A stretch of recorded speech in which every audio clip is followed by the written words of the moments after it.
All right, good morning, everybody. It's Tuesday, and we're talking about ordinary people this week that God used.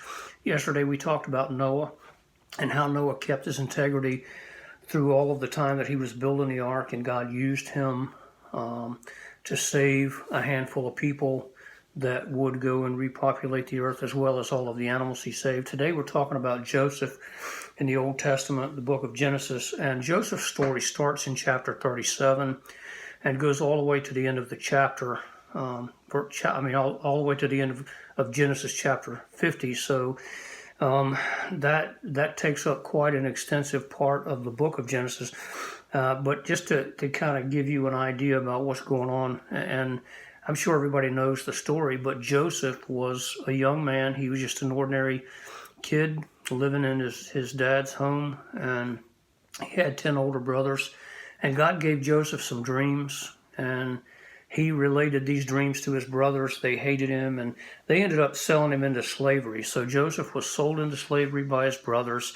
He was taken to Egypt, and he was tempted by Potiphar's wife. And at that point, he fled and said, "How can I sin against God?" And so he left and still didn't sin against God. He was falsely accused and put in prison, where he interpreted later some dreams for servants of Pharaoh and said, "Hey, when you are out of here, don't forget me." Those dreams came true, but that servant still didn't remember Joseph for a couple of years until Pharaoh had a dream, and the servant of Pharaoh remembered that Joseph could interpret dreams. So Pharaoh called for Joseph, and basically the dream was that there would be 7 years of plenty and 7 years of bountiful harvest, and then after that 7 years of famine. So God used Joseph to reveal this to Pharaoh, and he ended up being second in charge to Pharaoh himself. And all of the things that Joseph went through, his brothers hating him, being sold into prison, sold into slavery, falsely accused, put into prison, and left in prison and forgotten by somebody that he thought would remember him. Through all of this, Joseph never lost his faith in God, and he kept his eyes on God. And God allowed him to come into a place where he could do a great work and save not only Egypt, but many people outside of Egypt, and even all of Israel and his whole family. So basically, when his father died, his brothers thought he would be mad and try to get even.